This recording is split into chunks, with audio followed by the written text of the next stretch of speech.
the power were to go out for a week, would you have enough energy stored to be able to power your house for that entire time? Most people have no idea that you can actually make a burnable fuel source out of compost. This fuel source is called biogas, and it's a green alternative to propane and other natural gases. And today I'm going to be showing you how to make it using a biodigester. Let's get into the video. So the entire point of this system is the alternative fuel source to propane called biogas. And what that biogas consists of is mainly methane gas. And that's what we're after. It is highly flammable and it's a very efficient fuel source. But it has some impurities. It has CO2 and hydrogen sulfide. Hydrogen sulfide is extremely corrosive, so it'll just totally ruin any metal components that you have in your system, such as burners or fuel lines. And then the CO2 makes the burning of the gas much less efficient. So we want to cut both of these out. And that's what our filtration system is for. So the biodigester system has three main aspects.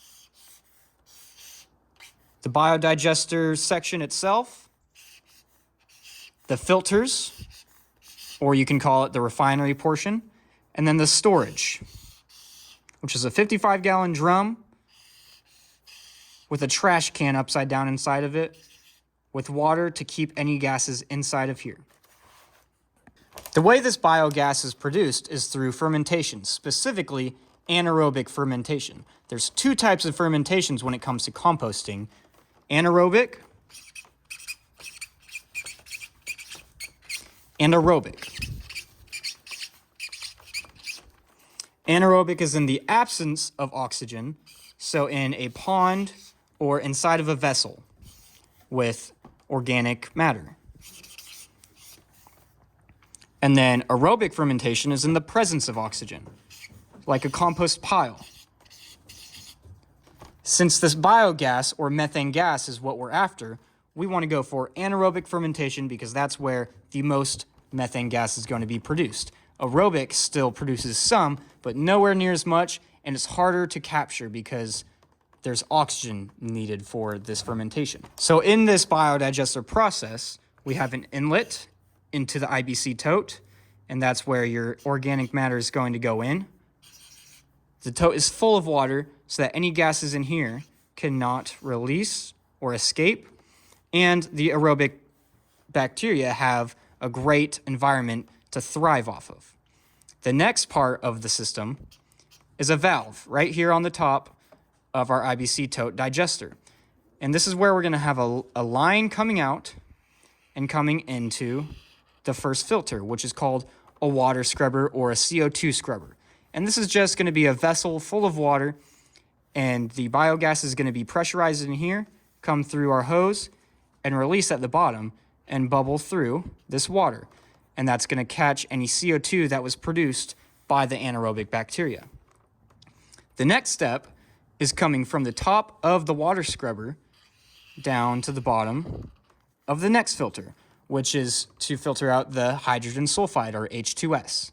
There's several different ways to filter out H2S, but the one that we're going to be using is using activated charcoal. So we're going to have this vessel filled with activated charcoal, and the biogas is just going to come through, and any of the H2S, or hydrogen sulfide, is going to react with the porousness of the activated charcoal. A cool little fact is that later on we can actually separate that sulfur from the hydrogen sulfide saturated charcoal and create our own elemental sulfide and use that for projects later on. Next, we're going to have a hose attached to this filter, and it's going to go into our storage vessel. And the way that this works is there's water here keeping in any gas that's trapped in here.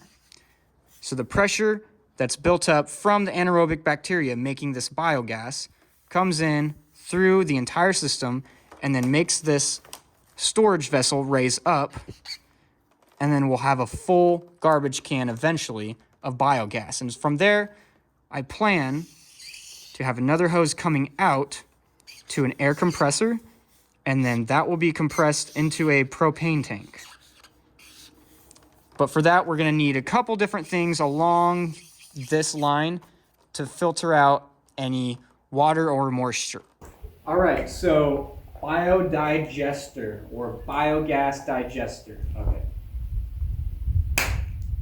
All right, so I'm making a biogas digester with all these parts you see right here. IBC tote, 55-gallon drum, recycling bin, some PVC piping, some PVC fittings, some hose, and then a couple consumables here, alcohol to clean everything before we apply epoxy, zip ties to fix everything to their permanent positions, and then a drill to drill some holes, angle grinder so we can cut the top off of this drum, and I think that that's about it.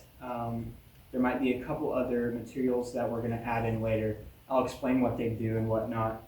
So all the parts we have here are the IBC tote, which is where the main body of the biodigester is. Then we've got some PVCs. This one with this coupler is going to be the inlet for all the compost.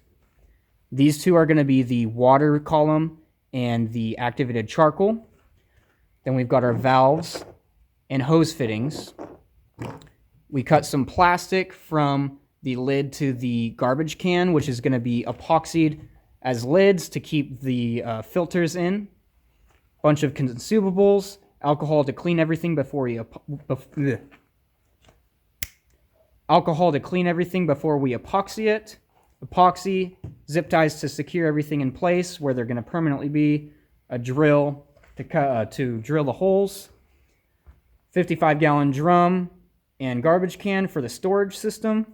And then angle grinder to cut off this top. Okay, so we're going to start with drilling holes into everything. We've got to figure out where we want everything to be, which I actually haven't decided yet. So I'm just going to,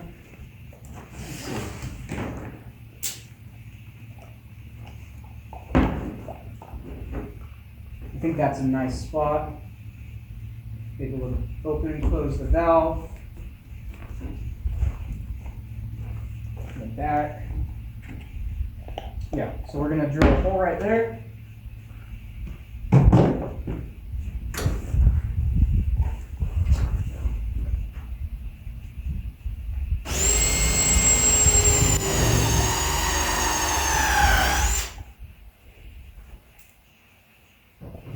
Make sure we fit.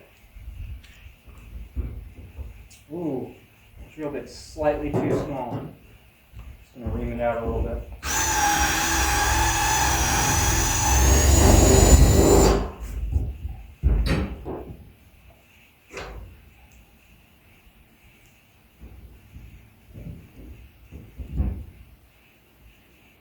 Nice tight.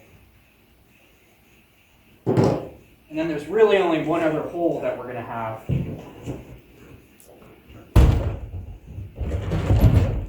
And I know I said I was going to have it come under and attach to the side, but there's really no point in that, so I'm just going to go straight into this side right here. It'll be a nice protected spot. Same thing, ream it out.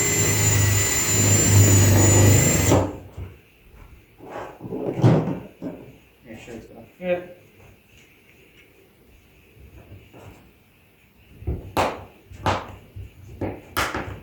It'll fit nicely.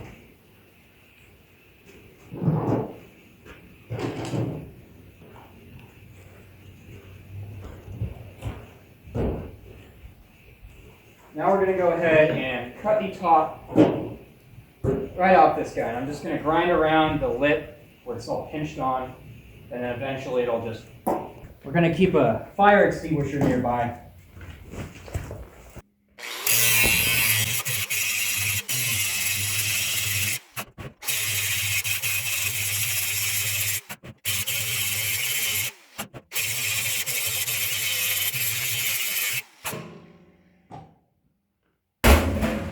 So I did, in fact, end up needing more epoxy because I'm going to have to be connecting this hosing to these lids on both the filters. But we're going to do a temporary easy fix just because I want to see how this whole system is going to run anyways, and I want them to be disconnectable. Maybe tomorrow I'll go get some more of these fittings for the hose to PVC. We'll see. So I'm going to use either duct tape or electrical tape, whichever one's going to end up working better bonding with this hose. A 32-ounce smart water actually fits perfectly over, I believe this is 3-inch PVC, absolutely perfectly. And so I'm just going to duct tape that, and I'm going to have this pretty much like that with the charcoal inside of here, which we're going to be adding soon. And this epoxy is pretty much set to the point where we can start working with it. So we're going to get holes drilled and get the filters mounted onto the side of the IBC tote. So we're going to drill a light hole in here.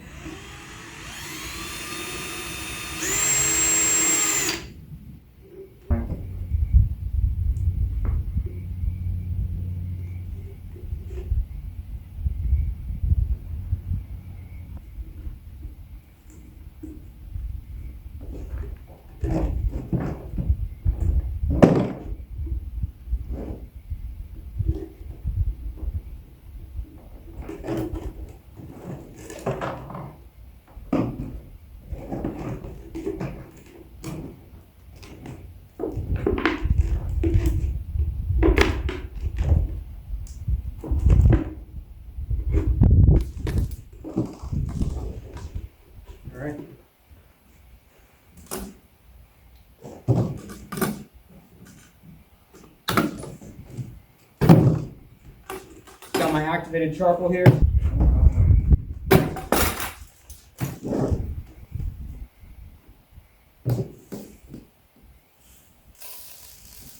And I just got this charcoal from a pet store. It's aquarium charcoal for filters. It was a bit more expensive. Eventually, I want to start making my own, which is its whole own process. Very interesting. Seems like it's going to be super tedious, and that's a future video I want to make.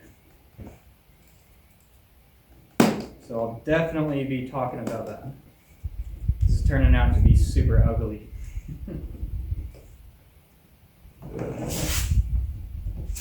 And that activated charcoal is probably about up to here. It's a pound.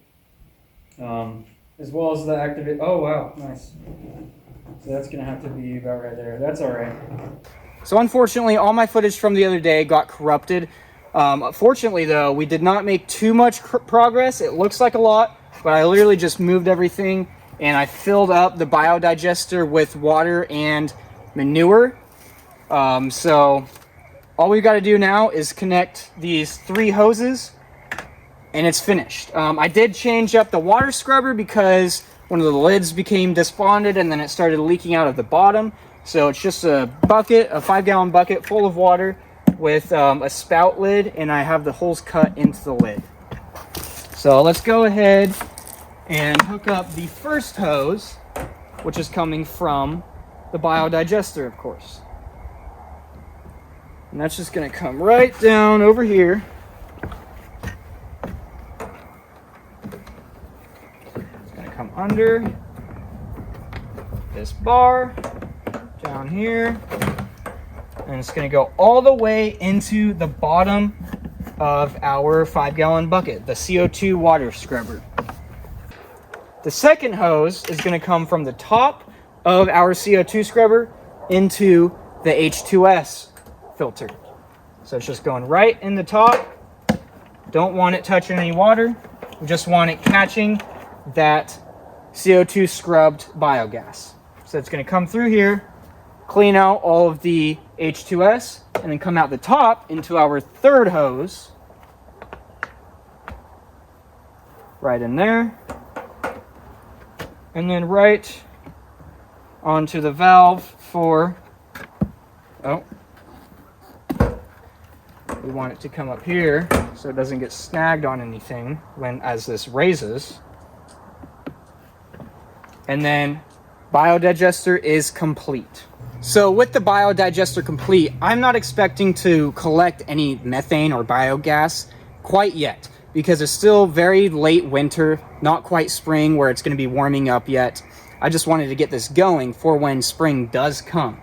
So temperature plays a huge role in the anaerobic process. Once the organic material in the water inside the tank hits 68 degrees Fahrenheit, or I think that's around 30 degrees Celsius. I'm not sure, fact check me on that. That's when they'll start to produce a little bit of methane gas, but it's not until 77 degrees Fahrenheit that they're really getting into their optimal range and they're gonna be producing a bunch of methane gas. Once you get around 120 degrees Fahrenheit, which you're gonna need a heater for that, you can't have this just sitting idle and reach that temperature. But that's when 120 degrees Fahrenheit, that's when the bacteria goes absolutely nuts and produces an absolute metric ton, not literally, of the biogas. There are a lot of people that put water heaters inside their tanks. I'm not sure if that's the exact term, water heater, but that's not something I plan on doing. My goal of this project, this being my very first one, I'm starting at this smaller scale, and I want to scale it up as I learn more and become more of an expert in this subject, and begin producing enough to where I can get like a 500-gallon propane tank and pressurize the biogas that I produce throughout the warmer months of the year into that, so I can have energy stored for winter months. Maybe we can go bigger on a larger scale for that. It's going to take a lot of biomass, a lot of compost to do that, but it's realistic if you can get enough biomass, which I'm in the works of talking to restaurants, trying to get them to give me their biomass, any kitchen scraps, nothing meat. Although if you have a large enough biodigester, you can put small amounts of meat in it, but it's not very optimal for the anaerobic bacteria. Now let's talk about what types of biomass are best for your biodigester. So the higher nitrogen the biomass contains, the more methane gas your digester is going to produce. So things like manure. Cow manure is a big one. There's huge cow farms that just throw out the manure, and they also sell it, and you can also get it for free from some places. Another one is table scraps or kitchen scraps, vegetable scraps. Very high in nitrogen. Anything that comes from your garden that we consume is going to be a great nitrogen-rich source of biomass. Number 3 on the list is going to be human waste and animal waste, like pet waste. You can actually hook up a toilet that recycles your gray water and flushes straight into your biodigester. You might want a larger biodigester for that, like a couple thousand gallon, but it's still an option. Or make sure that your flushes aren't using that much water, just enough to get it to the biodigester. You can also use a composting toilet and just dump your waste straight into your biodigester. Now let's talk about some things that you don't want to put in your biodigester. Meat, like I said, unless if it's just a very small amount. You don't want to put things like wood bark, wood chips, whole sticks in there. Those types of compost are going to take a long time to decompose for the anaerobic bacteria to actually break away the methane gas from it. Leaves also fit in that category. Leaves take a long time to decompose. While we are on the topic of activated charcoal and filtering out N2S, I want to talk about gas masks. Gas masks have a very similar filter system for filtering out toxic gases such as N2S. And PARCIL Safety is actually today's sponsor. PARCIL Safety. I have a link in my link tree to PARCIL Safety's website where you can get 20% off using promo code EMERPREP20. I've been using their products for a few years now for anything from cutting onions all the way to getting sprayed by a pepper spray testing these gas masks. Here's the link to that video. Again, that's 20% off all PARCIL Safety products using promo code EMERPREP20. So with this being my first actual project on the channel, I am curious to know what projects you guys have in mind that you've been wanting to be doing, or maybe would like to see me do. So a couple of tips that I have for you guys for building your own biodigesters. First one is a mistake that I actually made with using the wrong epoxies. So I used JB Weld for the top of these, and it didn't hold well for the water one, but it's held up for this one, and I think that it's the way that I applied it. I also used the wrong epoxy for my inlet, and it desponded, and I had to get different epoxy. Now, I can foresee this despawning in the near future, so I'm going to be replacing it with a proper sealant. If you guys enjoyed this video, please remember to like and subscribe and turn on post notifications to be the first one to see my new videos. Speaking of which, here's a sneak peek on next week's video. No matter where I am, I always try and be prepared in some way. And I'm always going places with my car. I'm always driving my vehicle to work, to the store, to a friend's house, up to the next town. And in my vehicle, I always keep my car emergency kit. There's a ton of things in here for a wide variety of emergencies. You're never going to be able to be prepared for every single emergency there is. So the reason I'm able to make these videos are because of the brands that I'm actually affiliated with. So please go check them out and use these promo codes that you see on the screen to get a great discount on any of their products.